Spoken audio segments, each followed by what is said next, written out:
Hey, ladies and gentlemen, this is Carmine Sabia for Explain America, and President Donald Trump is making a move to protect this nation's children, and I applaud it.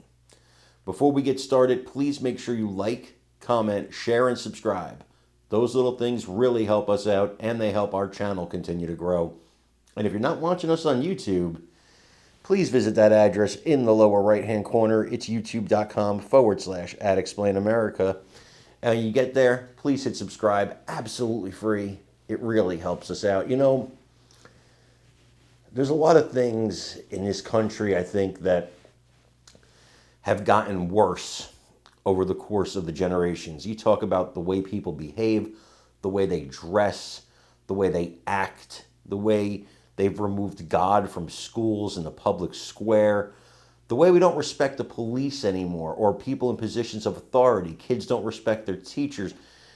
TV, music, movies, it's all gotten worse, hasn't it? I mean, if you study history, I'm only 47, but if you study history, and I have, I don't see the improvement. You know, they say progressive. Let's be progressive. But every time I see progress, I see things progressing worse. Some things got better. Racism isn't as prevalent anymore. But most things get worse. One of those things that has gotten worse over the course of time through the decades is education in this country. You know, I believe that if you took kids at 5 months old and you sent them to school at 5 months old, and then in a few months, you know, the teachers help them to walk and they take their first steps.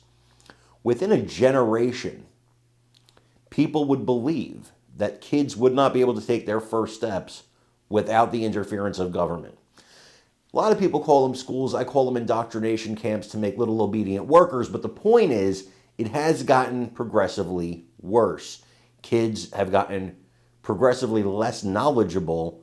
I know they're less knowledgeable now than they were in my generation. My generation probably less knowledgeable than the one before me, and so on and so forth, especially as it pertains to matters of the Constitution and civics. Most of the stuff I know about that, I had to teach myself because it was something I was passionate about.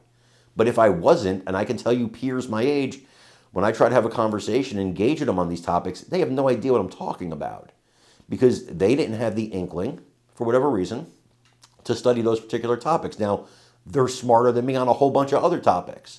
It's, you know, whatever topics we decided to learn.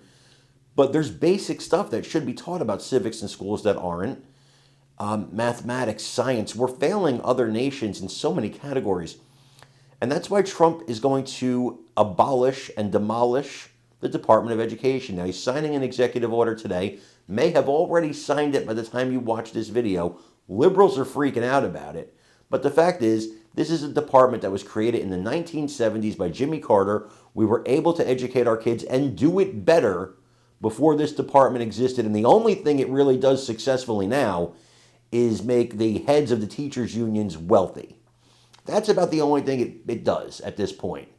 I say good riddance, get rid of this department. It's an albatross. It's never functioned properly. Kiss it goodbye. I want you to watch this report on it and let me know what you think in the comments.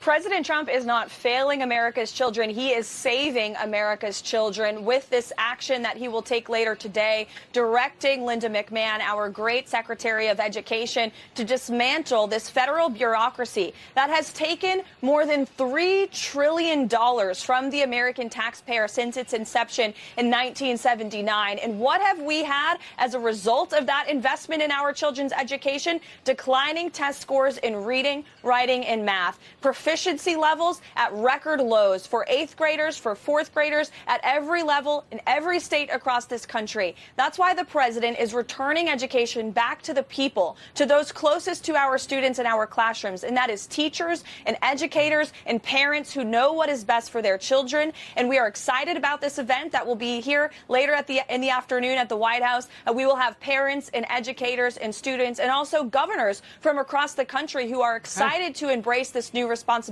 of educating our nation's children. I will add one more point. The Department of Education has never educated a child. All it has ever done is stolen money from the taxpayers for more regulation that has hurt our children's education. And it's about time a president does something about it. And thank God President Trump is.